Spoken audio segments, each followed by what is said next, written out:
On Discovery Channel now, Rik Mayall continues the history of our violent nation.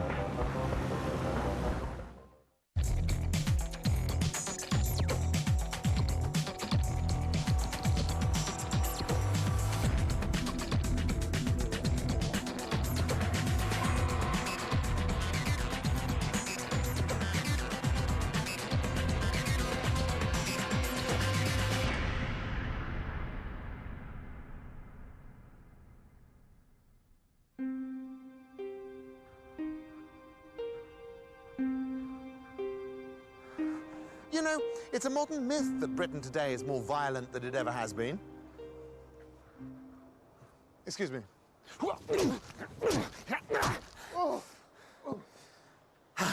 You know, it's a modern myth that Britain today is more violent than it ever has been. But the truth is that actually, the level of violence most people experience nowadays is the lowest it ever has been. Violence just isn't tolerated today the way it was in the past. With one exception. When violence is carried out on our behalf, for us, by the British state.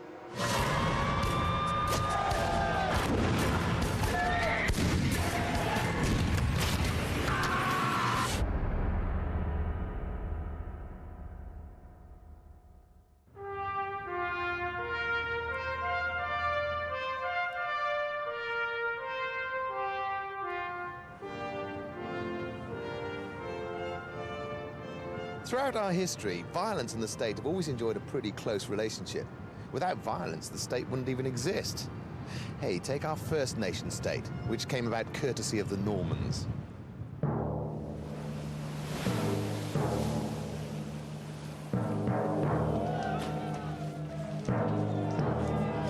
In 1066, William the Conqueror, 200 barons and 7,000 troops strolled ashore at Hastings, beat the crap out of the English army and killed King Harold. And within 7 months, the Normans had swept through the entire country and now ruled England and its entire population of almost 2 million English men and women. And how did they secure their power?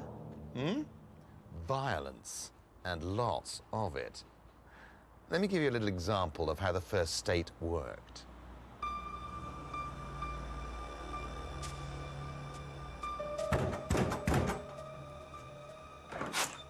Hello, you don't know me, but I'm your new ruler. I now own all of your land, which means that you have to pay me a large proportion of your money in return.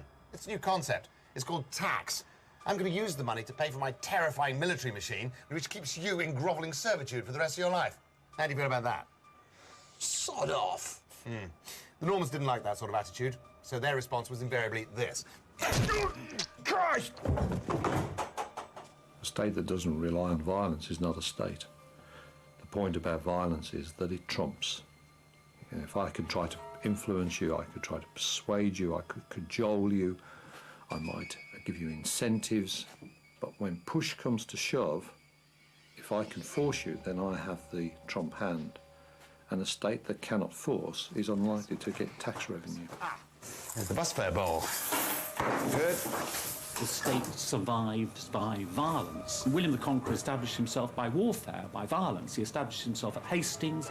He then ruthlessly expropriated the whole of the Anglo-Saxon aristocracy. And when there was resistance, what did he do? He punished it by one of the greatest war crimes in history. A tax revolt around Durham and York in 1069 was dealt with by a headbutt of huge proportions. The Normans hunted down and killed all the rebels and destroyed 46 of the 62 villages that lay between Durham and York. They didn't mess about, the Normans.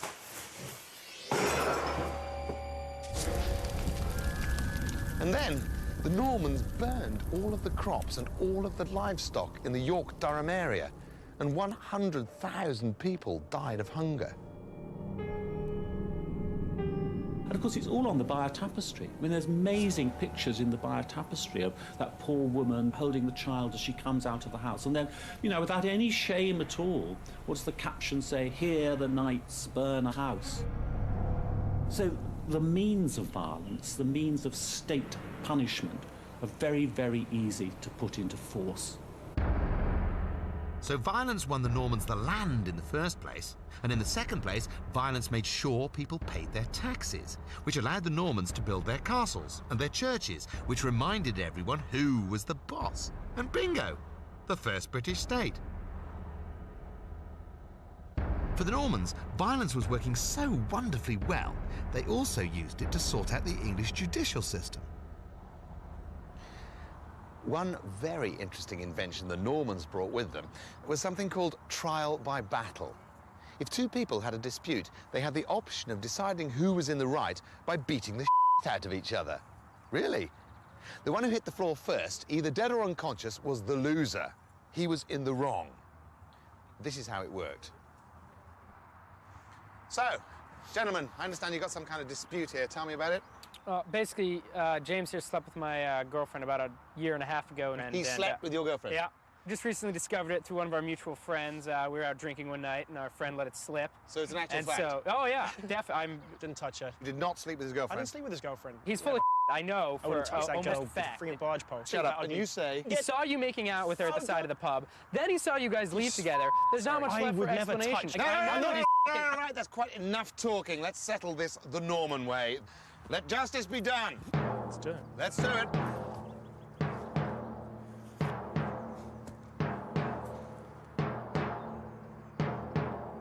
Good. Let's go to trial. Now.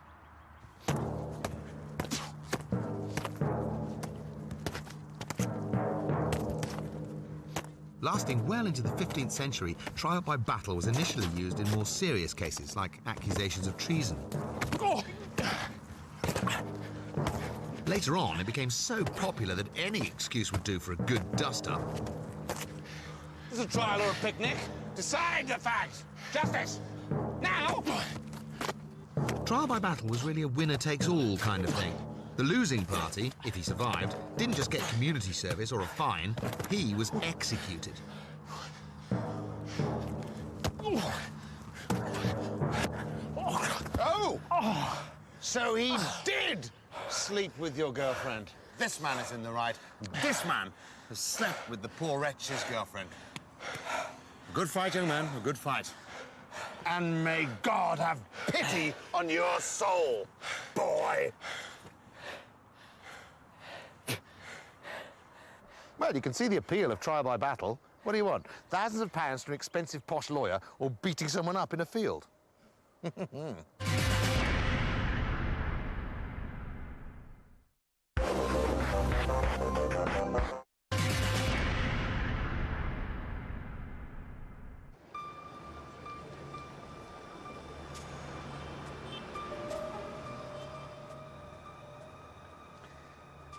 Now, we all know that our beautiful 21st century democratic state is nothing like 11th century Normansville, because here in the 2000s, we, the British ordinary people, well, you, have laws to protect us from the state, so we all feel comfortable and safe.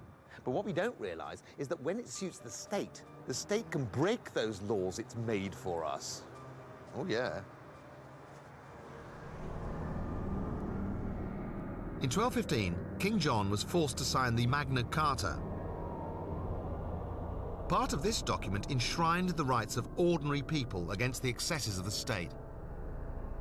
No free man shall be outlawed, imprisoned, exiled, or in any way proceeded against, save by the lawful judgment of his peers, or by the law of the land. And that's one of two clauses of Magna Carta still on the statute book today. These clauses were still on the statute books in 1534, when Henry VIII issued the Act of Supremacy. What happened was that Henry broke away from the Church of Rome and gave himself the plum job of head of the church in England. Henry expected everyone to happily go along with this new arrangement. Wrong. Henry's actions created huge paranoia in the country. Every Catholic in England now had a choice. You give your loyalty to the Pope, or you give it to Henry. What are you going to do?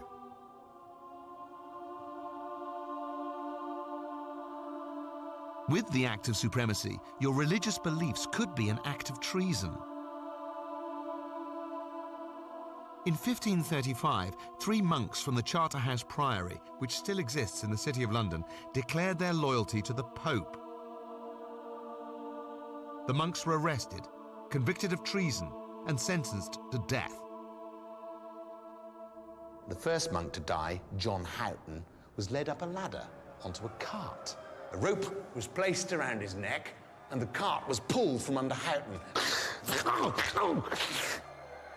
The rope went taut. Houghton's body spasmed and writhed as he struggled for air. But then, the rope was cut. And Houghton fell to the ground. He was still alive.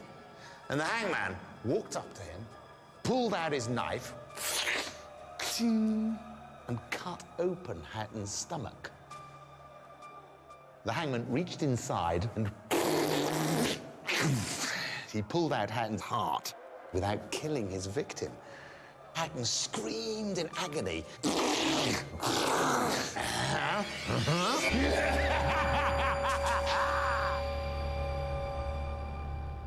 In Henry VIII's day, it wasn't enough just to execute a traitor. The traitor's death gave the state an irresistible PR opportunity. I mean, is it actually true that they used to hang up body parts, put them on display? Absolutely. It was a very good deterrent, very good show of power for the king. Probably the most important part of the body would have been the head. Yeah. The head had been put on a stick, put on London Bridge, for everybody coming in from the south, from the continent of France, all coming to the city to either see the king or to do business. The first thing they're going to see going across the bridge would have been these heads. So everybody coming into London or walking around London think, I don't want that sort of thing to happen to me. Exactly. You mess with me, this is what happens to you. Because remember, this kind of punishment, it wasn't every day. This is for treason. This is for something better and harder than the people who just commit murder. They'd have just been hung, they'd have just had their head cut off. But for treason, no, we're going to do something gross, we're going to do something really bad, so you do not want to commit that crime at all. Yeah. Is it true that they used to treat the bodies before they put them up on display? They'd preserve them. And just so happens, we have some lungs here. Now, those are obviously, lungs? Yeah, salt. Now, salt at the time was their fridge. That was their freezer. If they had meat, if they wanted to look after their food, they'd put it in salt. And the same with what we're going to do with the actual meat now. Some kind of preservative? A preservative. Yeah. There's been quotes of people saying as they went past, the bodies and heads seem to be getting fresher rather than older and staler because of the way they've been preserved. So, yeah, they'd have been covered in salt. From there, a bit of cumin seed. Cumin seed? Cumin seed. Yeah. This is going to put the other birds off of actually going and pecking at the actual body parts. Oh, really? They'll be able to smell this, they'd have a taste of this if they do go near it, and that'll put them off. Oh, they won't want to go near it then. And then from there, you're going to put it into your cauldron. Now, remember, we're not actually cooking the meat. We're just letting it boil away. You just parboil them? Yep, you're just going to parboil them. You don't want to cook them. I just want enough so it's actually soaked up into the meat, into the skin. Yeah. So here we go. This should be the lungs done. That's the lungs done.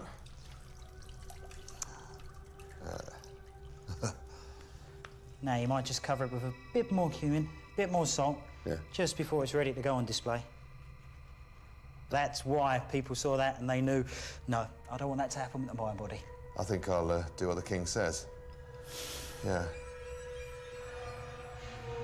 So violence was an effective way of giving birth to the state. And as the state began to mature, it took on board the opinions and rights of more and more of its citizens.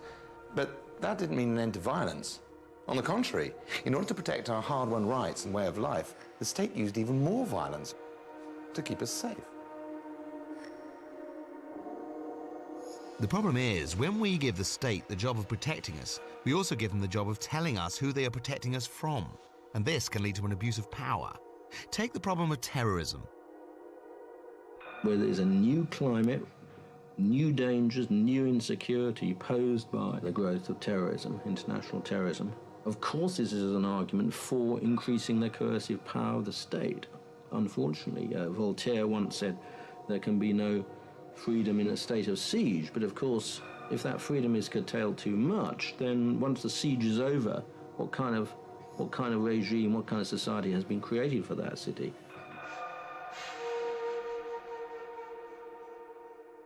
England in the 1580s was in a state of siege. Elizabeth I's kingdom, now a Protestant country, was riddled with insecurity and paranoia.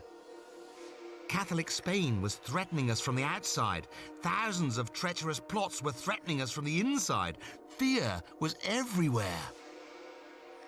Although the law gave people rights, basic rights to their person and to property, there were emergency circumstances and there were sort of emergency situations in which the state could act against individuals.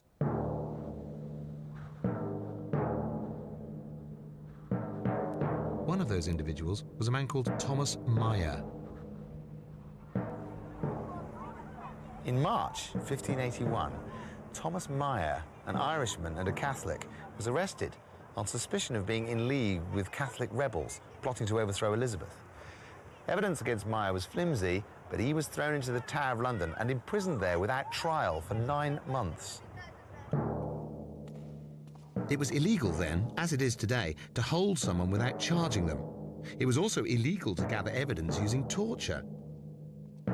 But the Crown claimed that national interest justified breaking that law. So, James, this is a classic piece of Elizabethan torture equipment. What was it called? It's called the Scavenger's Daughter. The Scavenger's Daughter. That's it. A pretty nasty device, mainly used in the Tower of London. Yeah. But it was a great device. It was a mobile torture equipment. But first of all, your actual feet and ankles will be put through these stirrups at the bottom here. Oh, you put your feet through here? You put your feet through there, so you're nicely clamped in there. OK, so you put your feet kind of go through that, like that? That's it. And then what I would then do is I'd fit your head or neck through here. So you're through like that, and your knees are here. That's it. You're here, and you're absolutely compressed. What would eventually happen to you is the pressure on the internal body and the internal organs. Blood would come out the nose, the ears, the mouth, the anus, even out the fingertips and the toes. Pretty nasty position to be in, and the amount of blood that would be coming out of your body would have been quite a horrifying sight to have seen and experienced. So you get down here on both your knees, about a tenth of the position they would have been in. That's right, Rick. You're wedded to the Scavenger's Daughter. You're wedded to the Scavenger's Daughter. That's it. What the hell is this? Well, that's the boot. The boot? That's it. Have you ever heard of the saying, putting your foot in it or giving someone the boot? Yeah. That's where it came from. Oh, really? Pretty horrific device. This person's foot will be placed inside the boot, like so. Yeah. If you're the inquisitor or the torturer, you get bits of wood, like what we have here. What you would do is you'd hammer these bits of wood in around the foot and the ankle. Wait, you hammer wood into here? That's it. Lots of it? That's it. Make sure I'm nice and secure in there. Yeah. Possibly even using a mallet to make sure it was wedged in there, nice and tight. And then what would happen is, if the person was still not talking, they'd then pour water or oil into the boot. And wood, when it gets wet, swells up. They'd very slowly squeeze the foot and crush the foot. But if they're still not talking, the next stage, they would then boil the foot alive. They cook the foot? They cook the foot in the boot. And eventually what would happen is the flesh just falls away from the foot. Just like overcooked meat on the bone. Yeah. The flesh just falls off. You'd end up having a little stump on the end of your leg with no foot. So the idea is that it's best to confess your guilt. That's it. Or you're going to be stumping around dying of gangrene in a week or so. Exactly. Confess early, and you might not lose your foot. You might not be given the boot. Given the boot. Give her the boot. Really put his foot in it now. That's the one. How can we laugh? This is just appalling.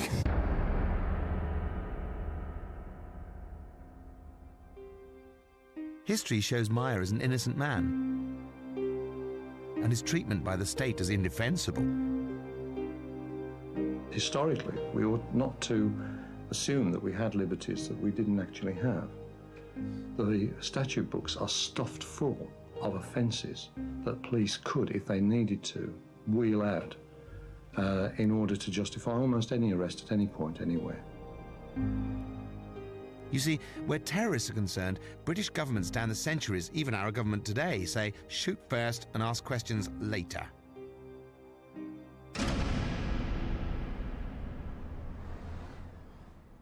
Using the full might of the state against the terrorist bogeyman has always had huge support from the British public. But how the state treated the ordinary British criminal is a completely different matter. Winston Churchill says, amongst other things, that one way of measuring the depth of a nation is in the way it treats its crime and criminals. But he also includes in that the memorable phrase that there's a treasure in the heart of every man, if only you can find it. Now, I believe that at the guts of deciding what the prison service is going to do with people, there comes of finding what that treasure is and doing something about it. This isn't a new idea. The Victorians got there first. In the 1840s, the Victorians were determined to do something positive about crime and criminals. So they embarked on a hugely ambitious prison building scheme. The architecture and the running of these new prisons was designed to cure the prisoner of criminality and send him back into society as a law-abiding citizen. One of these new model prisons was Pentonville in North London. Pentonville is still a prison today, housing over 1,000 prisoners. When they got this place, which came after some years of experimentation, they thought they'd discovered the perfect machine for changing that criminal nature. I mean, the perfect machine. This was an exciting new technology that they thought they had. And in constructing this place, they thought, we now have a machine that goes to the heart of human nature, and we can infallibly change people. Now, that's an amazing thought, isn't it? So they can cure people of crime.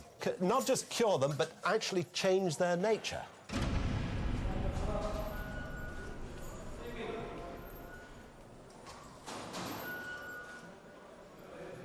They experimented with circular prisons and various other types of prison. This type of prison here, however, was the mid-Victorians' answer. In an age when you didn't have closed-circuit television. This was their technical answer. Let's have a prison where everything can be seen from the centre. Had we been here in the 1840s and 1850s, these gates wouldn't have been here, and this ceiling wouldn't have been there. And you look all the way down this wing to the very end. But right up to the top as well? All the way up to the top. And I could stand here and look down every single one of these wings, and I could know that the 620 people in my charge were in their cells. You're provided with everything in there that you needed for the day. Your food was fed to you in the cell. You had sanitary facilities in the cell. You had an occupation in the cell. You had the Bible in the cell. And that was your little world, your universe.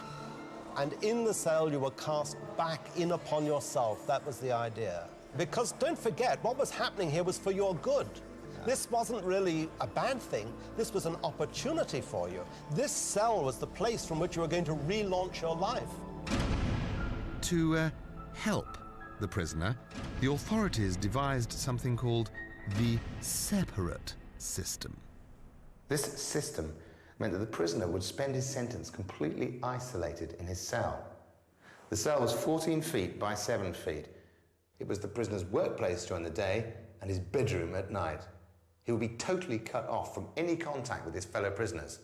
After all, the only way to cure a disease was to isolate it, to put it in quarantine. But even though the Victorians started with the best intentions, they just couldn't resist a little brutality to speed up the reform process. This is how the Victorians saw this system of solitary confinement. Cells should be arranged in such a manner that they should be a terror to the inmates by making them feel truly solitary, lonely, and as inconvenient and as irksome as the human mind can bear. Solitary was a place for the prisoner to be alone with God and a wounded conscience.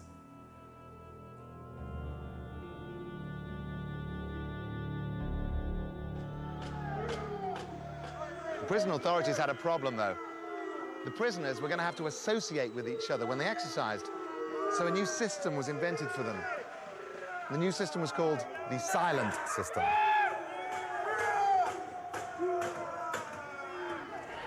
The silent system meant that prisoners were forbidden to look at each other, smile at each other, or communicate in any other way. And to make sure, when the prisoners did their daily rounds of the exercise yard, they had to wear one of these, a leather face mask called a Scotch cap.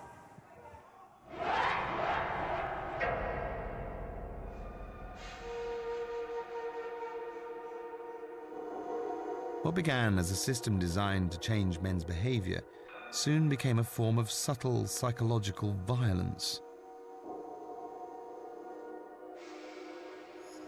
The effect on the prisoners was devastating. At prisons like Pentonville, which operated the separate and silent systems, there was a rate of insanity which was 4 times higher than at prisons which hadn't yet adopted these systems. Prison is punishment. It's not for punishment. The punishment is the deprivation of liberty for a period of time by the courts. Any punishment that's given in prison is punishment for some act in that prison during the time of the sentence. It must not be any more than the deprivation of liberty. If the separate and silent systems were not enough to break the prisoner's spirit, there were more extreme methods. Hard labour.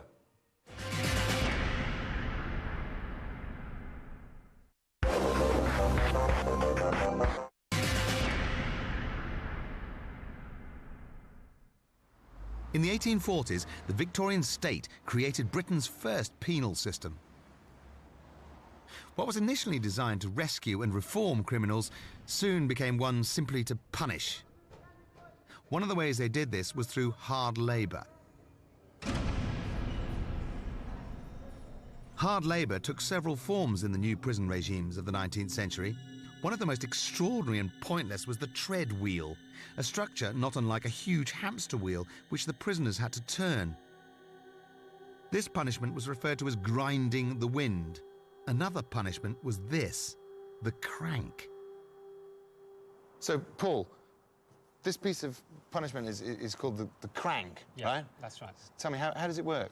Inside is a layer of sand or gravel, and there are a series of cups which go around picking up the sand, which obviously become heavier and then harder to turn, and that's how they regulate the weight, and it's very, very tiring. And how many times did they have to turn this handle? Just another 10,000 times a day. What? At Wandsworth Prison, they had to turn it 10,000 times a day to get their food. If they didn't get their food, they were weak the next day, and they had to do it the same day. You're doing well, carry on. What I'm doing is just paddling sand meaninglessly. Yep. So they could see how many times they turned it. That's right. Even though they were on their own. And I believe they used to be able to make this harder to do it. Yeah, they could undo this and adjust the screws inside. The prison warder would come in and tighten the screw. To make it much harder to turn if they really wanted to punish you. And that's why they were known as screws. So that's why prison warders are known as screws. For all their reforming zeal, the Victorians just couldn't get away from violent punishment. The number of prisoner suicides, the levels of insanity, the fact that children as young as 11 were imprisoned with hard labour for trivial offences testifies to this. Even today, with a comparatively less harsh prison regime, 28% of prisoners who are locked up for 23 hours a day suffer some form of psychosis. In 2004, over 200 prisoners self-harmed. There are 2 suicides every week. Prison works to the extent that somebody who's in prison can't commit a crime on the public. But it ignores the fact that all except about 30 of the 75,000 plus in prison are going to come out. And what matters is what state of mind and body they're in when they come out. Treat them like animals and that's what you'll get. At the same time as the Victorians were inventing prisons, they were also inventing another controversial new idea: the police. To distinguish them from the redcoats of the army, the new police force were given a blue coat. And instead of a musket, they gave him one of these. To this day, the British police still don't carry guns, because we only want the police to use a certain amount of violence. As much as we want the police to keep the criminals at bay, we are still keen to limit their powers. The British state, like most liberal democratic states, is very chary about using violence against its own citizens and has been for the last 200 or 300 years. And therefore it expresses its violence through careful means, most notably the installation of a civil police, and in the British case, very unusually, an unarmed civil police. What police offer by way of legitimacy is that we will protect you, the ordinary citizen, against them over there. So don't worry about me, I'm here to protect you. I might be dripping in weaponry, but I won't turn it against you. But I will turn it against them, in your interests. Now, that is a very effective pitch in terms of sales. Stay there! Stay there! Move away! So how much violence is really enough? Here, at the Metropolitan Police College in North London, the police have turned the appliance of violence into a science. Recruits are taught just the right amount of violence for every occasion. Look away from me! OK, Rick, what we're going to show now is some arrest and restraint techniques. OK. Chris and Fiona are going to demonstrate, and I'm going to talk you through why they're doing what they're doing. Policeman's Fiona. Yeah. She's dealing now with a normal stop. She's going to arrest Chris. He's compliant. She's talking him into a position where she can take control of him, and she can take him away. But what you're going to see now is an escalation of that, where Chris now starts to resist. Fiona now has to consider how she can control him. Stop resisting! Stop resisting! She has to restrain him with an arm lock.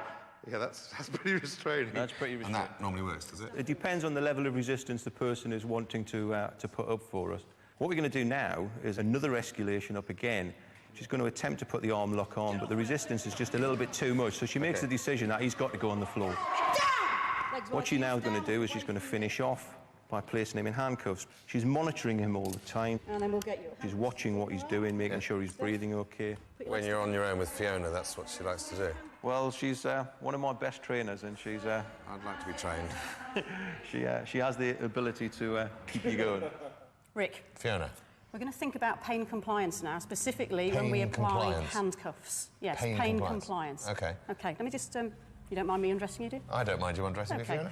When we apply the handcuffs, then, we apply them to this area of the wrist. Okay. And the thing about the wrist is that there are lots and lots of nerve cluster points around that area. There are nerve cluster points. Yeah. Initially, when we put the handcuffs on, there's very little in terms of a painful sensation. Yeah. However, if the person that we're handcuffing offers us resistance, then we need to be in a position where we can gain compliance and thereby gain control. So and there's a way we can do that using the handcuffs and stimulating those. You stimulate nerves. the nerve clusters, in other words. Stimulate the you can nerve hurt clusters. them. Yes, we can. By how? By twisting it or something? I can show you. Go on then. OK. Just pop your arm out straight for me there. All right, wait a minute. Oh, we're getting You're going to hurt me? OK, Try arm it, out there. baby. That doesn't hurt. OK, do you want to resist? You want me to resist you? Absolutely. Off, pig. Stop resisting! Stand up for me. Stand up for me. Stand up, stand up. OK. Stand up and I'll stop hurting you. Stand up for me. Stand up for me. Stand up now. No. Stand up for me. OK. Bloody hell, it makes your eyes And water, take the arm out to the side where I can see it. Well, and are you going to behave yourself now? Bloody hell, I am. Nerve stimulus. If anyone dared to show more resistance to Fiona, then she'd probably whip out one of these, the trusty police truncheon. Deliver the strike. Yeah. Deliver the strike. Get down! Get down! Well, no, wait a minute. I know about this. Here, look at this camera. Look. The reason Martin hit him there, then, is because that's where the dead bit is. Tell them. Yeah, we're talking about a dead leg. We're aiming for the large muscle group, which is this big area here, the large thigh muscle. So all I'm aiming to hit is somewhere in there to cause this motor dysfunction, whereby the message is sent to the brain. So in tactical terms, all the people here... I'm going, you want to fight, Mr. Pig? You're having a fight with me. All I'm going to do is come in and deliver a strike to the leg. You're going to go down. I'm going to back off. I'm going to use my communication skills. I'm going to get you to roll over into a position where I can control you and handcuff you. So he wants to roll me over and control me and handcuff me. So all he did was hit me there, and that made my leg collapse. And so I'm thinking, oh shit, don't mess with Martin. Have a little go. OK, so I use my little knob end. Use your little end on there, your little bulbous end, and take the red bit as the thigh area. We talk about the dead leg. He doesn't have any legs. Well, he's got that rather large round red bit, and we're going to treat that as his big legs. And so you want me to hit him on the bulbous red bit? The bulbous red bit, the rather large red bit down the bottom. With the small bell end? With the small bulbous bit. Small bulbous bit? That's the idea. Hit him on the red dangly bit? Yes, please. I got it. So, police tactics. Get at your metally bulbous bell end and hit him on the danglous bulbous red bit.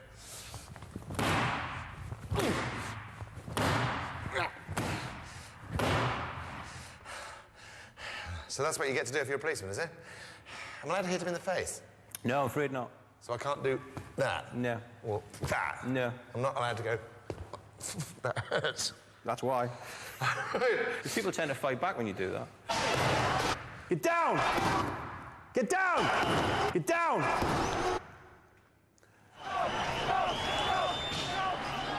So we're happy for the police to use violence when they're controlling undesirables. But what happens when we decide to exercise our right to protest and we become the undesirables? The police are always and everywhere the custodians of the state's monopoly of legitimate force. But in liberal democracy, we regard that with some wariness. And therefore, the police are put in a very difficult position at all times, but particularly in public order, when they're not dealing with criminals who lie outside the moral community. They're dealing with ordinary people who otherwise would not be criminal, very often driven to circumstances that they would not otherwise find themselves in because of their grievances, their sense of outrage, and so on. In other words, the police might not always be on your side.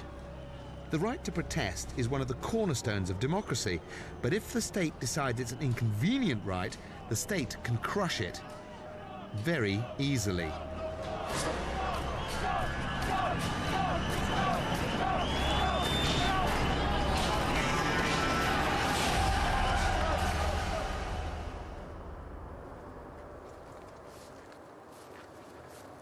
This is the Rhondda Valley in South Wales. At the turn of the 20th century, this area was the main coal-producing area in the world. I mean, 2/3 of all the world's coal was mined in Britain, and the highest quality coal came from the South Wales coalfields. So when the miners went on strike in November 1910, in pursuit of better pay and working conditions, this was seen as a threat to the nation.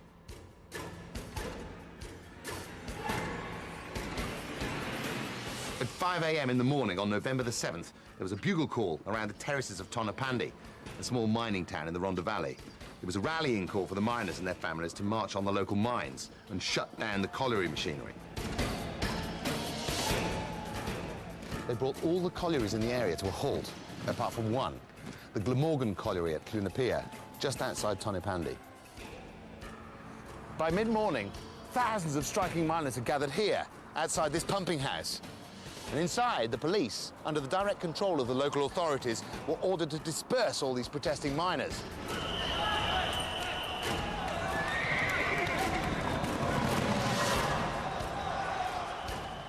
Police tactics were rough and ready in those days. At that time, there was no specific police training for this kind of situation. So the police plan was simple. Attack as many people as you can, hurt them as much as possible, or scare them away. And always use one of these.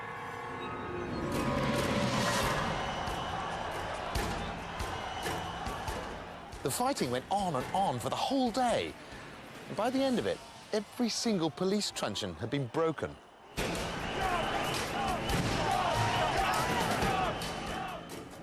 Incidents like Tonopandi show just how right we are to keep the lid on how much violence the police can do. Amazingly, only one man died. Imagine if the police had guns. Even when the state uses the police against us, the police are ultimately answerable and normally respond to public opinion. The state is pretty happy with this arrangement, largely because the state controls the ultimate instrument of violence, the army. In that sense, nothing has changed since William the Conqueror. And we accept that the military is a necessity, because whether it's the Spanish Armada, Napoleon, or the bloke with the silly moustache, Britain has always needed a military force to defend it in times of war. Victorian times, they used what they call the Martini Henry, which was Martini Henry? It's a single-shot weapon, 45 calibre. Just like the police, the army is expected to follow orders. But sometimes the army is ordered to commit the ultimate act and kill. This is ready to fire. It is. Okay. After 3, 1, 2, 3. Even when it involves the killing of innocent men, women and children. One such incident happened in India at the beginning of the 20th century.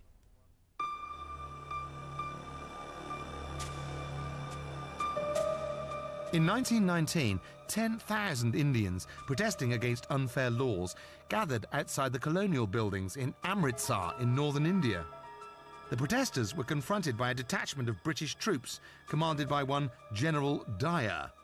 The soldiers opened fire, and in less than 10 minutes, over 300 protesters lay dead. The massacre at Amritsar didn't cause much of a stir back in Britain. In fact, General Dyer was congratulated. And this is what was used at Amritsar? This would have been the type of weapon they would have used at Amritsar with their sort of 50 men. They would have been able to get off 500 rounds in around 15 seconds into the crowd. Say that again? About 500 rounds of the 15 seconds at 10 rounds a man, aim shot at close range. Bloody hell. So a fairly devastating weapon at that sort of range and against unarmed people. Very effective. Right, so here we are on the range. I think there is much less ambivalence about the military, generally, and that is not only true in this country but elsewhere, because the military basically are used to threaten them, foreigners, other people, not us. The classic example, of course, is the massacre at Amritsar. Yards, but at 30 yards, you're at absolute point blank. That's what they like to do. They like to get in close. They've got to form a line of 50 soldiers. Yeah. The officers are going to be shouting at the crowd, disperse, whatever they're saying. You're then stood in a line with your 50 mates, each of you with one of those in your hand. We've all got our Lee Enfields. When they tried to escape, he ordered that they concentrate their fire on the points of where they were escaping. When people lay on the ground, he told them to sweep the ground and fire upon them. The melon's about the size of a human head. And was the head what you were supposed to aim at? Normally you'd shoot at the chest. The aiming point would be about here. That way, if you miss, you still hit. It's an effective shot. You're going to kill the person you're shooting at. So you shoot from there and you go get the heart. You get You're the a bit heart. off, you get either lung. Lungs. And if you go down, only the good it's ones into go the for the stomach. head. If you go for the head, you get a clean kill if you hit in the right place, but there's a chance of missing either side. You've got to bear in mind the melon's staying still, the protesters were jumping up and down, ducking, shouting at you, whatever. OK. OK, you comfortable? I'm ready to go. Right, put a round in the chamber, close the bolt. It's now cocked and ready to go. Squeeze the trigger, that melon is dead. You can't miss at this kind of range. OK. Aim straight at the melon, squeeze the trigger gently. We'll do it again.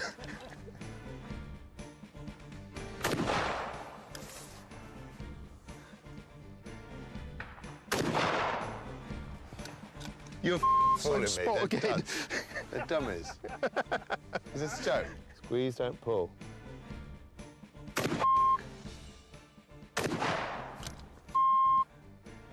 That one went to the left. Tell you what, there'd be no bloody massacre if he'd been there on the day, would it?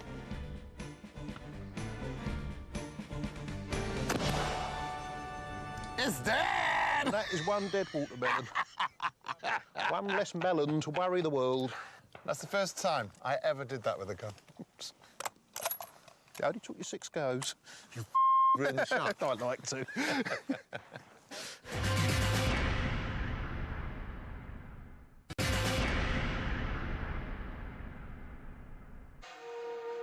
In 1919, over 300 Indian protesters were shot dead in Amritsar in northern India by British troops.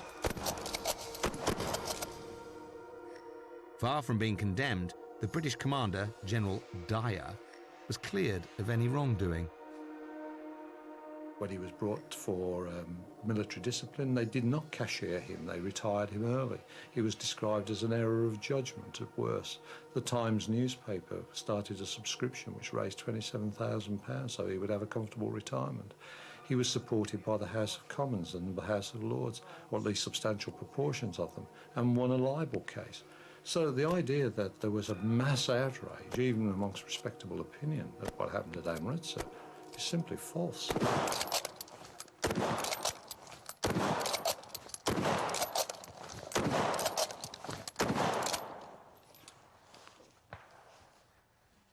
So that would clear a field of people. That would have moved them back. Plus there were 50 of you in a row. There would have walk fire, and there's bodies flying down everywhere. There would have been 50 people advancing in a line, so during that advance they would have fired 500 rounds into the crowd. Yeah.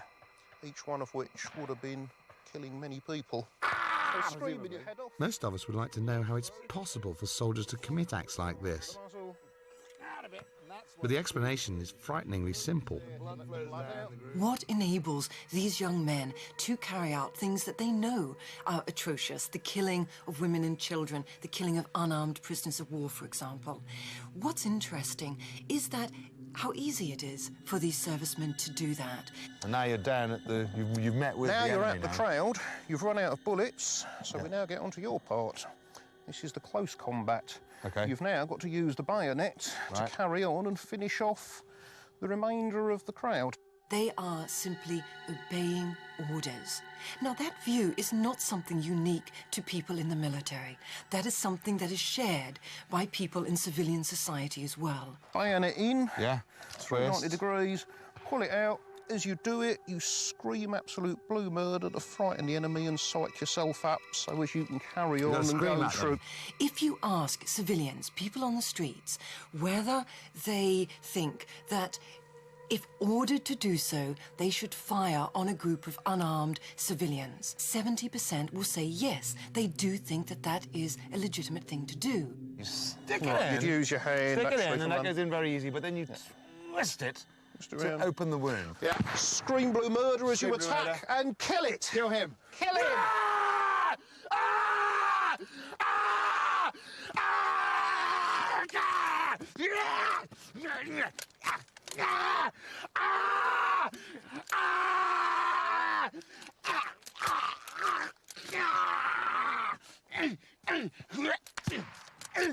Twist and pull out the guts.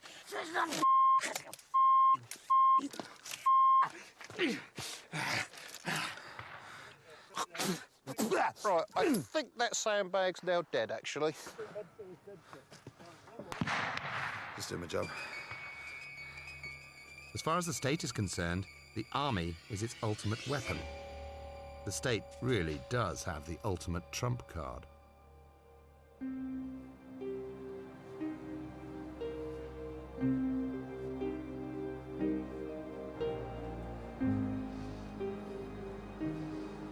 The British state was born of violence. Violence has ebbed and flowed throughout our history. Without violence, Britain as we know it today wouldn't even exist. And as much as we British famously hate violence, we know that you cannot build a nation without violence. We are a violent nation.